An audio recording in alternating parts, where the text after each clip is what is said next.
What's up, y'all? Welcome back to Freedom Found Podcast. I'm your host, Coach Amy P. And if you've been rocking with me for any amount of time, then you already know this space is all about purpose, pivot, power moves, and most importantly, it got a whole lot of God in the mix. Man, but if this is your first time here, welcome. Thank you for being here and landing on my channel. Go ahead and hit that subscribe button. You can like this video because it's going to be a good one for your soul. You know, if you're new here, listen, I'm a coach, I'm a founder, I'm a builder, I'm a mom, I'm a wife, but most importantly, I'm a believer. So I talk all things God in the mix of my work, my faith, my family, and my freedom. Those are my core values, you know, and I help purpose-driven leaders just like you get clear on your calling. That's what this channel is about, and help you move with both strategy and surrender, friends. So let me catch you up real quick to let you know how I am or how I got here. Okay, I've been off the mic for a minute. I think it's been about 7 months since I recorded my last podcast episode, which was great. You know, the break was nice. I actually took a sabbatical a couple months ago, going into the winter. And I wasn't like, it wasn't because I was burnt out or anything like that. Me and my husband just felt like we need to stop. Actually, the Lord had spoke to me. He said, hey, I need you to pause for a second because you're doing a lot. So I just needed to sit with God without all the noise, really try to figure out what was going on mentally, physically, emotionally, spiritually. I was facing a few trials and I just needed to hear from the Lord. I was like, it's too loud. I really need to hear from you. I need to stop all this nonsense. I need to just listen to what is happening, right? And in all of that stillness, you know what God said to me? He said something that I probably already knew. He said, listen here, you're doing too much. Pretty much, he was like, you're doing absolutely too much. And everything I was doing, y'all, these were good things, kingdom work, ministry, you name it. I'm working, building my business. I love building. I am a builder, one, by gift in the Holy Spirit and just by training. I have been designed and created to build things. Okay, I love making things from scratch. But God was like, listen, you're juggling too many assignments. This is too much.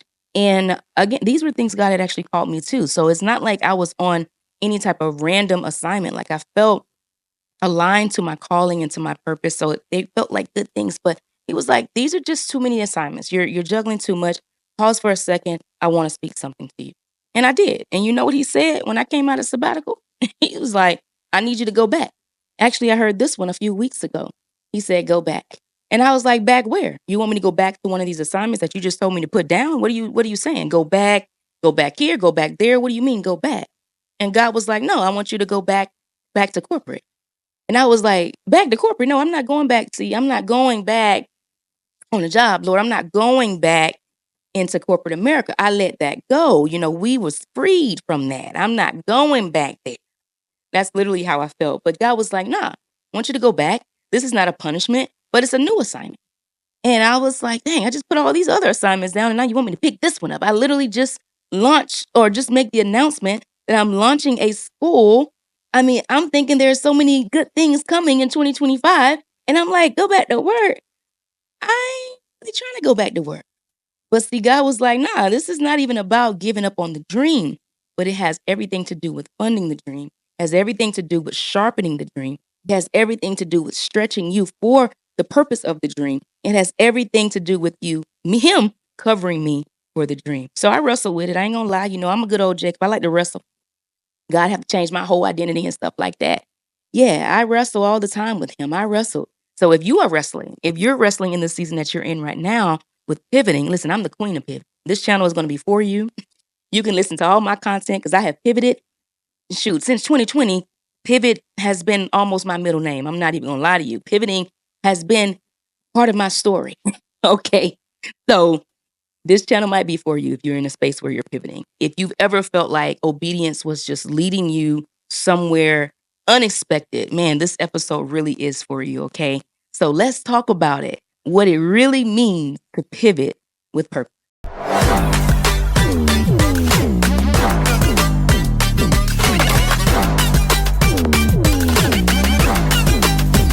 You're looking for the freedom found. All right. So you ever notice like on Instagram how everything, you know, it may make entrepreneurship look like a highlight reel. I mean, I see my friends, you know, I have a a nice little circle. My friends, man, a lot of them are millionaires now. They're multimillionaires, you name it. They've been successful in their business. They're pushing things forward. They're going to Bali. They're going to Dubai. They're hanging off the rooftops in their hotels, in the pools, recording their content. I love all that stuff, y'all. I really do love it. I celebrate them. I, encourage those folks all the time. But to hear the messages of like, quit your job, launch the business, do X, Y, and Z. You'll have clients in your DMs. Money, you'll make this money while you sleep. And listen, I believe it. You know what I'm saying? I posted a lot of them wins myself. I've seen those wins myself, but let's be real. That's only part of the story. Entrepreneurship is not a straight line. You hear me? It is not a straight line.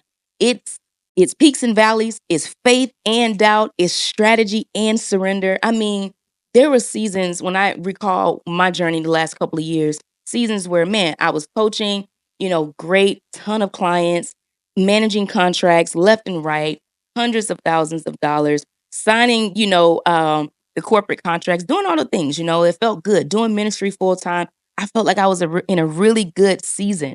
And still, I'd be staring sometimes at my calendar like, okay, Lord, we was doing good, but what happened? What do you want me to do? What? I mean, what do you want me to do next? Now what? What? I'm looking at this calendar. I mean, nothing is happening. There's no pipeline, no paycheck. All I have is prayer. That's all I had. Just prayer. I just had prayer. And I remember one time I was actually going to the grocery store, sitting outside the grocery store. Me and my husband had just, man, we went through the house trying to find as much change as we could. And this was crazy because I was like, I can't believe we're sitting here looking for change just to go to the grocery store, calculating all the things that we really couldn't afford to buy because we had exempt, shoot, all this money that was coming in. It was like it was going out faster than it was coming in. So crazy. I know y'all been here before. And it wasn't even about us mismanaging the money. It was just we had found ourselves in so much debt that as soon as we make money, this money was going back out. I could not believe that we were sitting here scraping change trying to buy groceries. And I'm sitting there thinking like, man, God, I'm doing all the things you called me to do. I'm doing exactly what you said. I thought I was being obedient, but this does not feel like provision. This feels like something else. Like I don't like this. I don't like this feeling. And I remember another time, actually, before I went into sabbatical, I started getting frustrated because I had been told no so many times. I was like, what is wrong with my application? Like, what is wrong with my pitching? Something is going on. Either I'm pitching wrong, there's something wrong with me, I don't have enough skill. And so I found myself in this trap trying to build more and more skill, trying to refine my pitches and things like taking classes and going to these courses and things like that, trying to pitch better. And I went to my inbox and I was like, how many times have I actually been told no in this last year? I went and I counted those no's. Do you know it was 532 times?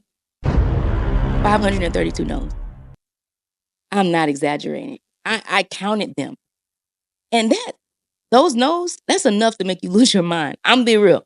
That's enough to make you lose your mind. So I knew that something else was going on with me. I was like, okay, this ain't got nothing to do with me. This sounds like it has everything to do with the Lord. I need to stop because he obviously is trying to do something different here. And if I don't stop, I'm going to run myself in a doggone hole somewhere. And I remember another time I was sitting having dinner with my kids and my youngest son, Noah, he actually said, hey, Mom, are we poor? He asked me if we was poor. I was like, that question hit me different. I was like, whoa. Not because I was ashamed, not because I was, embarrassed about what was going on. We're very real with our kids when we're facing trials and things like that. We bring them into the discussion. We talk about the changes that are happening in our house so they're not expecting something different in their lifestyle. But this moment, I was like, man, I'm tired. I'm exhausted. I'm tired of being here. My mindset, I said, I need to change something here spiritually, mentally, emotionally. Something has to change. Something has to change. I cannot move forward like this. And I looked at Noah. I said, no, Noah, we're not poor, baby. We're not poor. We're in process. I meant that even with tears in my eyes. I said, you know what? We're in process. That's what this is. Because see, purpose, it doesn't exempt you from the pressure.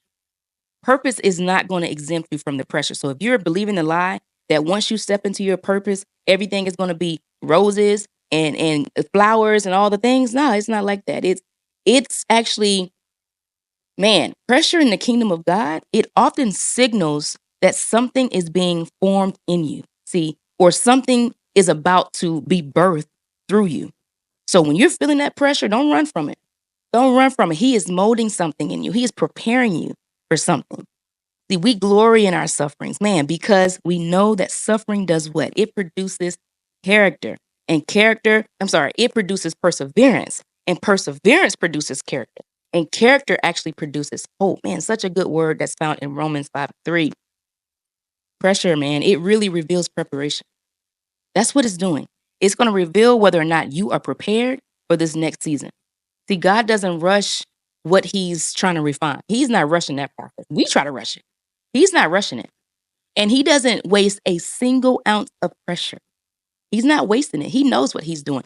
It's shaping something eternal in you. God knows it.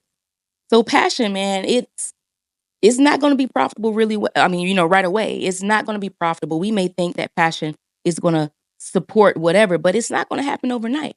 And sometimes the hard is the confirmation, you know what I'm saying? Not the contradiction. It is where God wants you to be. So you're not behind. You're being built, friend. You're being built for whatever he's calling you to in this next season. So look, yeah, I went back to work. Corporate, tech startup, I feel like I'm launching a new business all over again because it's a startup environment. I love it. Senior instructional designer. What's funny about this opportunity is I actually started this opportunity about 45 days ago. Um, a friend that I know, he offered a contract to me. We had a conversation at church just randomly. He became the CEO of this new startup. We were having a conversation about, hey, if you got opportunities, think about me. I do X, Y, and Z. And so I think that led to him going to my LinkedIn, pulling up my LinkedIn. He was like, man, I didn't know, you did all of that. I didn't know you did all of that stuff. I thought you was just doing ministry full time. And I was like, nah, I still manage my contracts on the side and things like that. Not on the side. I still manage my whole business. But that led to a contract and a 45-day sprint just to kind of see, let's see if how this is gonna work with us. Maybe we can go into some type of long-term contract. That's what I was thinking. And I was like, okay, cool. I'll go in there, help him set up his training systems and things like that. Be in and out. Be finished. You can get back to business as usual. But man, let me tell you something. Mid sprint, God whispered something to me. He said, I need you to stay. And I was like, no, we're not staying. Because see, you called me to entrepreneurship. You called me to launch this school. I'm doing that. I just made that announcement. I was very clear when I came out of this sabbatical. I thought but we was clear. We was doing good. I was aligned to your word. This is what you gave me. He said, no, you going back up in there. I need you to stay. I was not expecting that, y'all. I was not thinking that 2025 would look like me saying yes to some type of full-time position. I mean, literally, like I said, I thought I was stepping back into my coaching, into, me managing more corporate contracts, me maybe walking some speaking opportunities, things like that, working on the school, all the things. But God had other plans for me, didn't he? He had other plans. He was placing me, not punishing me, but placing me. This was no longer about a paycheck. It was really about positioning. So I had to lean in. I had to pay attention because I started to feel the Holy Spirit confirming me that this is positioning. Pay attention. You're being positioned. You need to listen. And so I stopped. I had to get rid of all my pride. I'm a little hard-headed when it comes to what I want to do. And so he said, no, friend, daughter, actually, not friend, daughter, you are being positioned. And after a few weeks, I knew. I was like, all right, I'm feeling you. This is more than a contract. It's not just about the contract. This is another assignment. And I need to pay attention. And what's funny is I'm using the same exact skills I've honed for years now, just in a new context. And God has been so kind to remind me that you're not starting over. This is not about starting over or relaunching something. Again, you're being repositioned. And I was like, wow. Had no idea. It was one night on the porch. I remember sitting outside. It was storming. You guys probably was in this storm a couple weeks ago. And I was sitting out there. I was journaling and reading the word or whatever. And God whispered to me when I was processing whether or not I was going to say yes to this position. God said, you know what? You don't actually have to defend what I've assigned you. I wrote it down. I was like, you don't have to defend what I've actually assigned you. And I was like, whoa, that freed me. Thank God your assignment is God approved. It's not people approved. See, when he assigned it, it's not people approved. It's approved by him. When he gives you a mission, a vision, a mantle, it's really not up for debate. You don't need to explain it. You don't need to justify it or shrink it or make it palatable for people who weren't even in the secret places with you when God actually gave that thing to you. Am I now trying to win the approval of human beings or am I trying to win the approval of God? If I was still trying to please people, listen, I would not be a servant of Christ. That's what the Bible says, y'all. Galatians 1 and 10, I think. Because listen, sometimes obedience, listen, it will offend your ego. I'm going to just be real. It's going to offend your ego before it aligns with your calling. I don't care about your ego.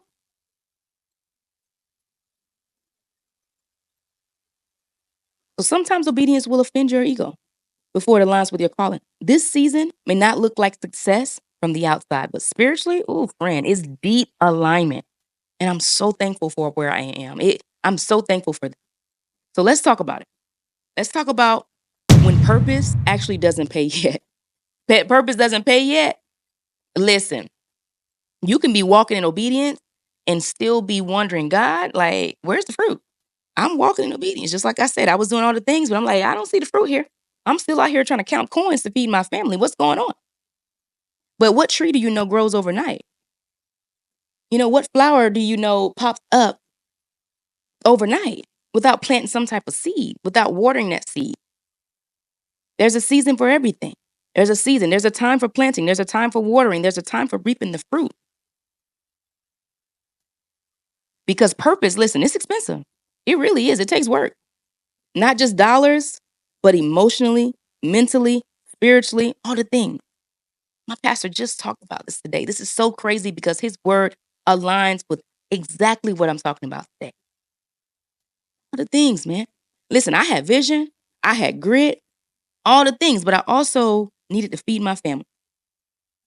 So when I was sitting here fasting, praying, waiting on the Lord, doing all the things, and what God sent me was a job offer, I wasn't out here begging God. I wasn't out here applying for jobs left and right during this time when I was on sabbatical. I was just praying, fasting, saying, God, I'm waiting on you. I will not move until you tell me to go. And what came was a job offer. That was breakthrough. Breakthrough. I almost missed it because I was prideful. And I said, no, I don't want to go back to work. I'm not doing that. That's not what you said do. But that's what he just told me to do. He put the offer on the table. No one else did. It wasn't flashy. But man, it was more than what I need. I can't believe how much this is going to bless this next season of my life. Man, God is faithful. He is so faithful. See, obedience is better than sacrifice. God ain't impressed with, he's not impressed with our grit. He's not impressed with our grind.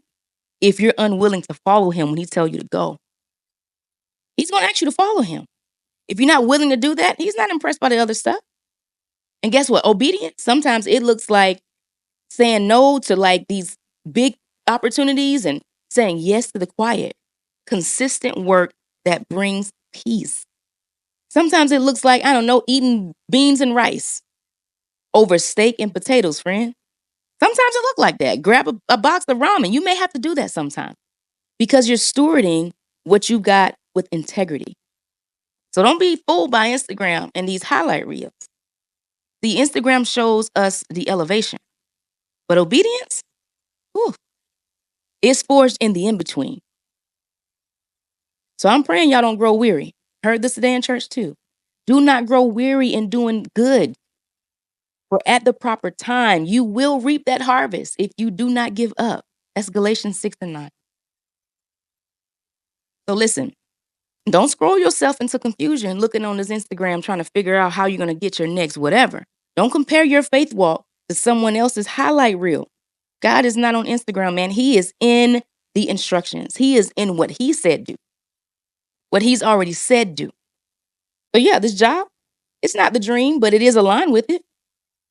It's giving me all this space to really like think sharper and plan better and be better and steward deeper. Oh man, steward deeper.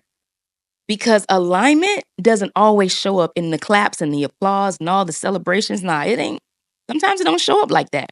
Sometimes it just shows up in peace, in the quiet structure, in your spirit being settled, even when the timeline does not or is not. See, the steps of a good man is ordered by the Lord, and he delight, guess what, in his way. Psalms 37:23. So I'm trusting the steps of the Lord. I'm trusting his steps. I'm trusting the steps, even the small ones and even the quiet ones, the slow ones. I'm trusting them. And while I'm clocking in, yeah, I'm still building something that's been in my spirit for years now. You guys have not seen my latest post, go ahead and follow, at We Live to Create on Instagram. Go visit our website, live2createacademy.org. I am still launching a school, Live to Create Leadership Academy, a micro school for kids who, and just for you guys, let me back all the way up. So if you don't know a lot about my nonprofit, for the last 10 years, I've been mentoring students who have fallen through the cracks. These kids have almost been given up on, but not quite. So they haven't made it technically to the alternative school or to other schools or other programs like that. But they're in a space where they're just not feeling like they're going to make it on time. So or graduate on time. So we're helping these students get, what I've been doing the last couple of years is helping these students get back on track to graduation success through my mentoring program. And it evolved into mentoring. When I first launched Live to Create, it actually came out of the heart to save the arts in the public school systems in South Carolina, which is where I'm from. And so when I started advocating on that front, I started realizing that, man, these kids actually need a lot more support than just what I'm talking about. So I started mentoring, started advocating on that front, having parent meetings and things like that. Fast forward to today, we're launching a school, Live to Create Leadership Academy. And yes, it is a micro school for 5th through 12th graders. Those kids who don't just need to be in a classroom, they need a launch pad. They really need support to get them off the ground. These kids are creative, they're called, they're often overlooked. So yes, while I'm saying yes to this 9 to 5, I've also said yes to this. I'm also, sending these late night texts and early morning emails and calls, having the lunch meetings, carving out my weekends to really build what's next. I'm not putting it down because there's no such thing as perfect balance. Let me tell y'all that. There's just harmony. It's just harmony. It's just alignment and it's obedience. And this school is not a side hustle. I'm not doing this on the side. This is a seed that God has given me to put in the ground, and I am planting it. I'm planting it in faith, trusting that it will grow. I will commit these actions that he's given me to him, to the Lord, and I'm praying that it's going to succeed. He says, commit these actions to me, and your plans will succeed. I'm believing that. That's what I'm doing, one step at a time. So I hope you guys can jump on this bandwagon with me because I got a lot to say this season, man. I'm going to treat my podcast as seasons. I'm excited about this. Now, if you've made it this far, man, kudos to you. You really are trying to do the soul work, man. You really are doing the work. I celebrate you right now. Man, God's going to open some doors. So really quick before we get out of here, I want you to go grab your journal. I want you to write down these 3 questions because they're going to help you get to the next phase in your life. Okay, the first question is this. Where have I mistaken delay for denial? Where have I mistaken delay for denial? I want you to sit with that question. The next one is, where have I confused obedience with failure? Where have I confused obedience with failure? And the last question is, what part of my dream needs to be developed in the dark before it's seen in the light? Ooh. So what part of my dream needs to be developed in the dark before it's seen in the light? That's some good work right there. What is God doing on the inside of you that you need to work on before he brings you to these new places? So sit with it, write it out, pray on it, be honest with yourself. This is the time for you. Be honest. And if this episode spoke to you, subscribe to the channel right now. Share this episode with a friend. Bless somebody else with this message, man. Go follow me on Instagram at Amy P. McIntosh, Amy P. McIntosh, MCINTOSH. Go find me on Instagram, LinkedIn, Facebook, wherever you want to follow me. Just follow me so we can talk there too. If you are a parent and you're interested in the micro school, go ahead and join the wait list. We are also hiring. We're building our board. We're building our team for this school. So connect with me at live2createacademy.org or follow us on Instagram at We Live to Create. And that's WELIVE, the number 2 create. Or book a VIP day. Hey, if you're ready to make your next move, you're like, I need help. I need to be strategic about where I'm going next. Book a VIP day. I would love to help you, to sit with you and work with you for a day to help you get to the next moment or to the next step on your journey, man. We're in this together. It really does take a village. It really does. So I'm praying for you right now. I'm praying whoever's watching this video, I'm really praying that your yes be louder than your fear. I'm praying that you move. Even when the map, your steps, aren't that clear, you still take action. I'm praying that your faith actually stretch further than your timeline, okay? And your obedience, it carry way more weight than other people's opinions, okay? I'm praying that you stop measuring your progress by applause on Instagram, on social media, and start measuring it by surrender. Heaven doesn't need your hustle. Remember that. It doesn't need all the grit. It wants your heart. Okay? So I'm just praying that your hand, remember what's in your hands. You keep building, even when you're tired. Okay? I'm praying that your voice, it speaks life and not death over the things that God has put inside of you. Even when it feels rocky and shaky, man, I'm just praying that your dream, I just pray that the dream keep breathing, that you don't lose sight of what God has called you to, the dream, whether it's in your cubicle, whether it's in a carpool line, it's when you're on a coffee break or whatever it is, in the midst of chaos. I'm praying these things over you. So, and freedom, it's not a feeling, y'all. It's a decision. You have to decide if that's what you want. And you were born for this. I'll see you in a couple weeks. You're looking for that freedom, freedom, freedom.